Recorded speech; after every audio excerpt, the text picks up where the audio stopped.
I just want to throw the scenario out there. Imagine if the shoe was on the other foot.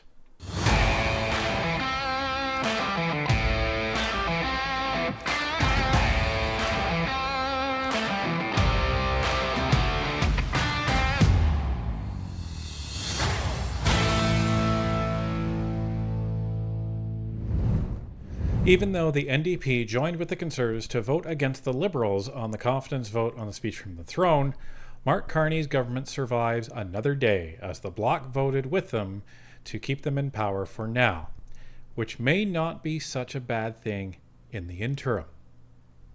Let's take a look. It being 6:15, it is my duty to interrupt the proceedings and put forthwith every question necessary to dispose of the motion now before the House. The question is as follows. Mr. Hogan, appuyé par Madame Chenette. Seconded by Ms. Chenette, moved that the following address be presented to His Majesty the King in the following words. To the King's Most Excellent Majesty, may I dispense?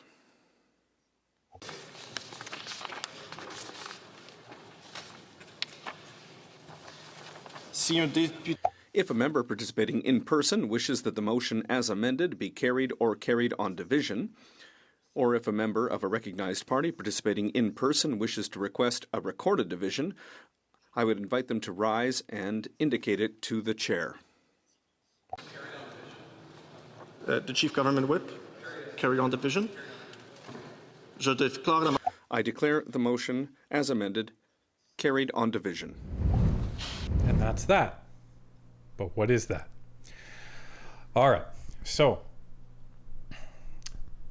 what that means is all the parties know how they're going to vote, and there will be, a recorded vote at some point, but all the parties know how they're going to vote. And the speaker is asking if the motion can be carried on division, meaning, is there enough votes for the motion to carry, but are there people that are voting against it? So we know the NDP are voting against it. We know the Conservatives are voting against it, but the Liberals obviously know that the Bloc are voting with them.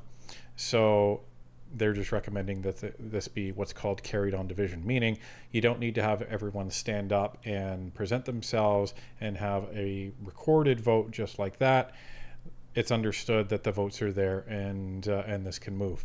Now, in a lot of cases, just as in the case a couple days ago, the opposition parties will ask for a recorded vote. Why didn't they do that here?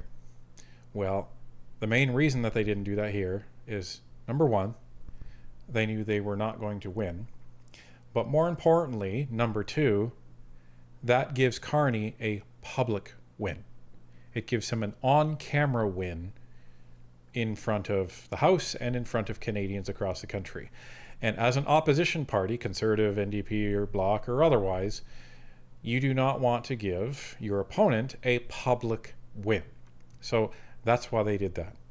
Now, what were the options if the Bloc had joined with the Conservatives and the NDP and toppled this government? Well, let's just unpack that.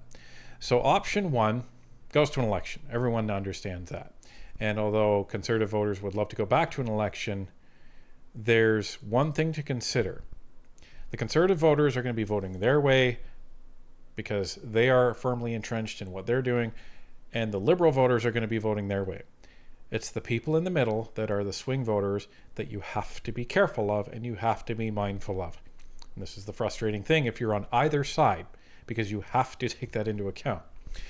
So what could happen, and it's probably more probable to happen than not, is that if this were to go to an election right now, and I mean right now, you would be giving the Liberals a campaign and a ballot box question of, do you even want an election right now, swing voters? Look how much money all of these opposition parties are wasting. Look how much time they're wasting. We just went through an election. You already decided, and they didn't like that, so they're trying to force this again. So what could happen, and it's happened before, happened during the King Byng affair, is that it goes back to an election, and then the party that had the minority ends up with a majority government.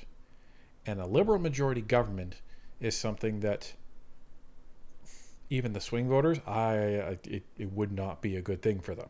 We certainly don't want a majority government for the Liberals. So it's probably a good thing right now, just for right now, that Carney's government survives for another day. Now, the other option that may have happened is that it may not have gone to an election. The Conservatives could have stepped forward to the Governor General and said, hey, listen, we've talked to the NDP, we've talked to the Bloc, we have the confidence of the House, we would like to take government. And if the Governor General decides to give it to them, then the Conservatives would have taken power. Now, I just want to throw this scenario out there. Imagine if the shoe was on the other foot. Imagine that. Imagine the Conservatives won. Imagine we're in 2008, if you remember this. 2008, Stephen Harper won a majority government. All the opposition parties ganged up and they said, hey, even though they formed the minority government, let's vote no confidence and take power from them because we have the majority and we'll form a coalition government. The Conservative base would be screaming corruption to high heaven, and it would be pandemonium. So if the shoe was on the other foot, that's what would have happened. So this is probably a good thing that this didn't happen, because A, if it did happen successfully, that sets a precedent. And you don't want to be on the other side of that precedent, right? So we have to be objective, and we have to understand and unpack this as it stands. So where does this leave us? Well, we are now in a scenario where we're still in a minority government. That's a good thing. And we're in a scenario where this allows Carney to make more mistakes. And it allows the Canadian people to see these mistakes. And what they're going to see, and we've already started to see it. It's amazing. This meeting with the premiers already happened on Monday, but we're already starting to see cracks form in this perfect utopia that Carney would have you believe that he orchestrated on Monday. So they're talking about pipelines. Yeah, we may build them. That sounds great. We have these nation-building projects. Nothing's off the table. But it sounds like things are already starting to be swiped off the table.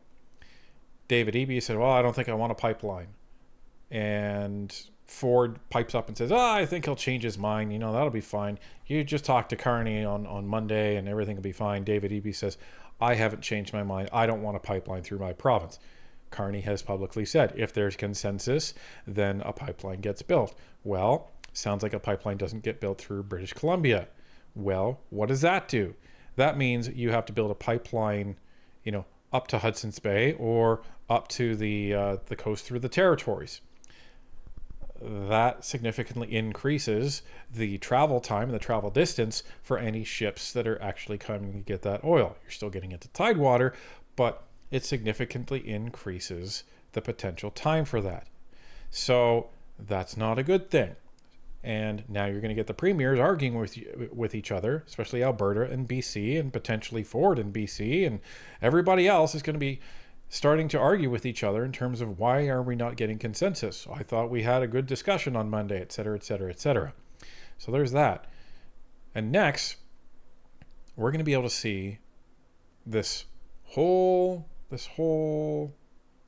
main estimate block to see where is this money going? What other bills is Carney putting down? How much worse is this quote-unquote tariff crisis going to get, and how much longer is it going to be before Carney actually gets a deal? And the deal that he does get, is that even going to be good for Canada? Or is that just going to be him bending over and kissing the ring of Donald Trump like he said he wouldn't do? So it offers a lot of these opportunities for Carney to fail, and the Canadian public gets to see that he sold them a false bill of goods, the snake oil, as I keep saying. The other option is, imagine if Carney does get a good deal for Canada. Well, that's good for Canada. It is what it is. Do we think that's going to happen? No. But if it does, then we can't complain.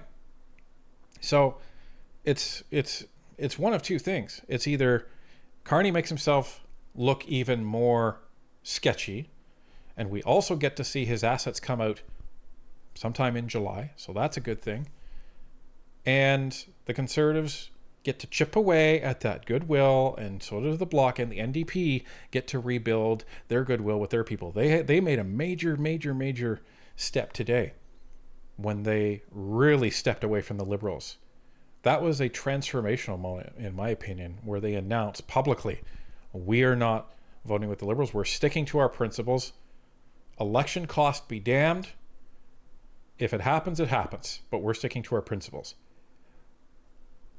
That sounds like the NDP party of old, and that's what they need to get back to. And that's what, if we want to be honest, the Conservatives need them to get back to siphon away that vote from the Liberals. That way, when the Conservatives get a 41% voter turnout for them in the next election, that is a solid majority.